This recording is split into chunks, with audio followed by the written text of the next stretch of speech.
Odysseus-The Epic Myth of the Hero, Book 9. 11 died that day on my bronze spear. Then Glaucus stepped from Trojan ranks to try my warcraft one-on-one. My aching lungs heaved and terror stained my coursing blood. For though Achaeans thought him foolish for his trading golden armor in exchange for bronze, to seal a pact of friendship with Diomedes, to honor ancient ties between their fathers, Glaucus was a skillful fighter, having killed a shipload of us there before the walls of windswept Troy. But Glaucus wanted Ajax. All the other fighting stopped to watch this duel of champions. Their minions kept them plied with spears, and at close quarters both unyielding fighters tossed and blocked the tearing bronze from one another, till the ground was strewn with shattered shafts and twisted blades. Now Glaucus, Lycia's greatest living son, spoke these vaunting words: "Your famous ox-hide shield is strengthened by the care of gods who love you well, but death is scratching at your door this toss. Join your kin Achilles festering in hell." Stalwart Ajax laughed and said, "I never call on gods for help in war, and only trust my own strong hands. Your words are blunt, as are your spears, so throw and make your final bargain, gold for bronze, with staggering red death." This said, and Glaucus hurled. The spears struck dead center on the shield of Ajax, bouncing back into the thrower's face, and right behind this miscast came the counterstroke, the speeding spear of Ajax, catching mighty Glaucus in the mouth. The ripping bronze cut through the tongue at root and snapped the neck connecting spine to skull, and like a fisherman will set his hook in fish's mouth by yanking back his pole, so the spear of Ajax arced above the head of Glaucus, butt and high, barbs set deep, before he fell straight back, pinned to earth. Now Trojan archers showered us with arrows as we bore the corpse of merciless Achilles toward the sea and camp. Ajax took his cousin in his arms while I stood guard to shield his back. And so we won the greatest warrior home to honors from his countrymen, instead of leaving him as spoil for dogs and crows, and vicious Trojan spear thrusts mangling him. This was honorable war, nothing from behind, and even bits of mercy shown. No god could fault my deeds, nor scores of dead by these strong's hands, and yet my heart is sick because perhaps someone among immortals harbors hate for innocent Odysseus, who did not cause the death of greater Ajax, bulwark of Achaeans.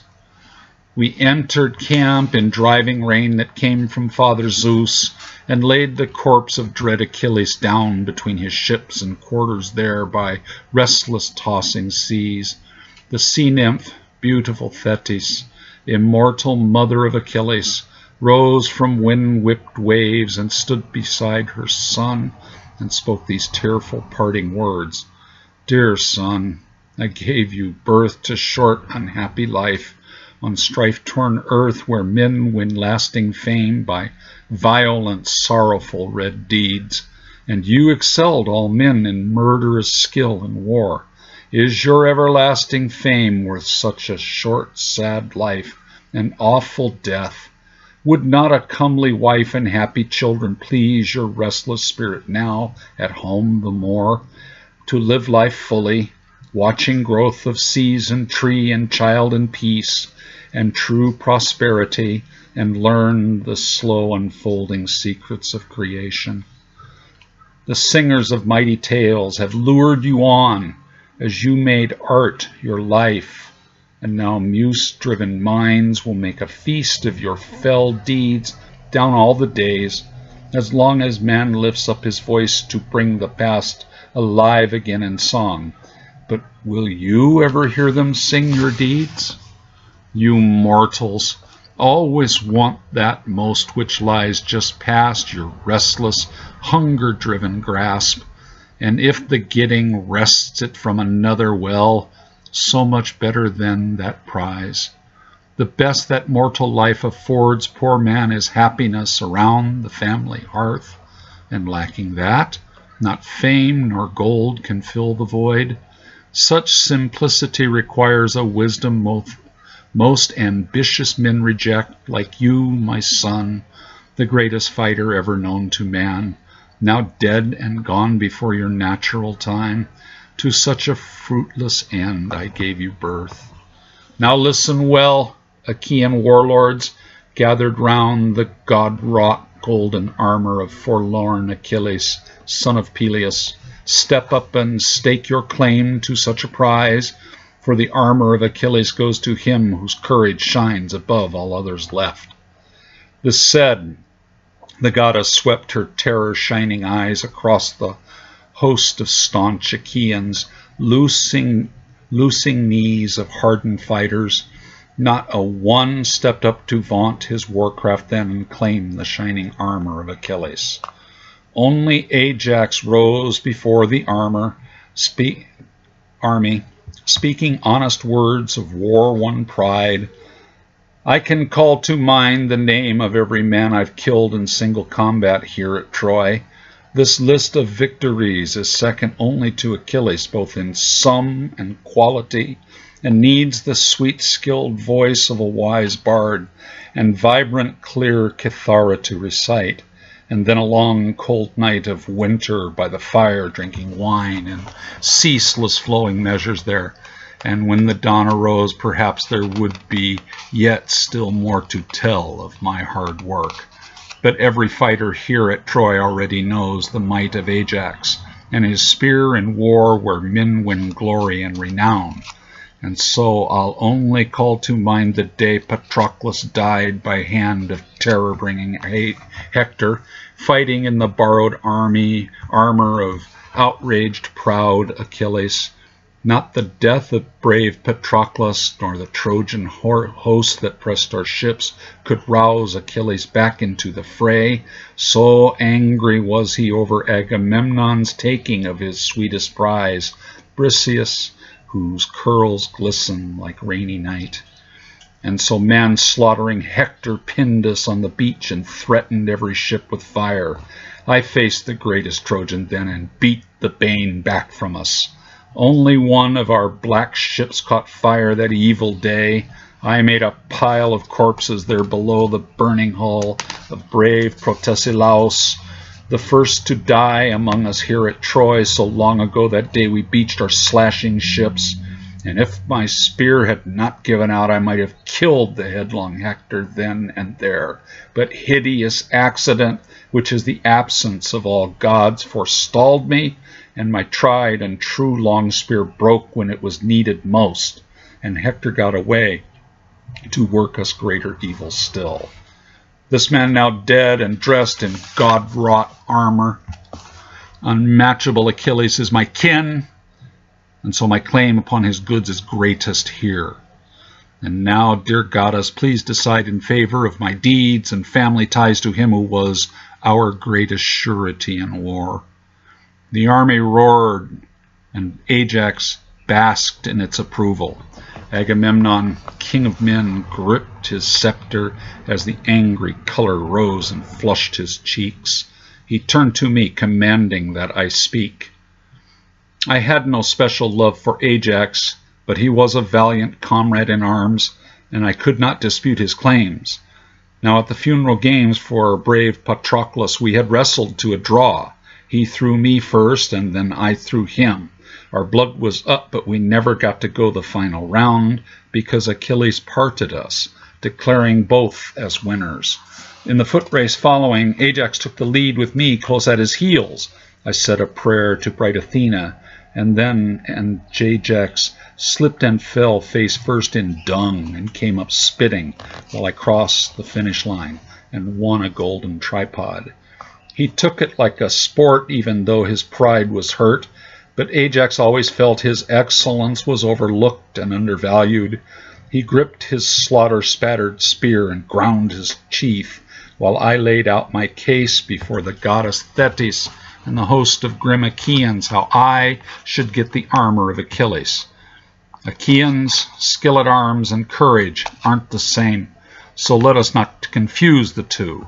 My strength in war, as in all things, is my thinking mind.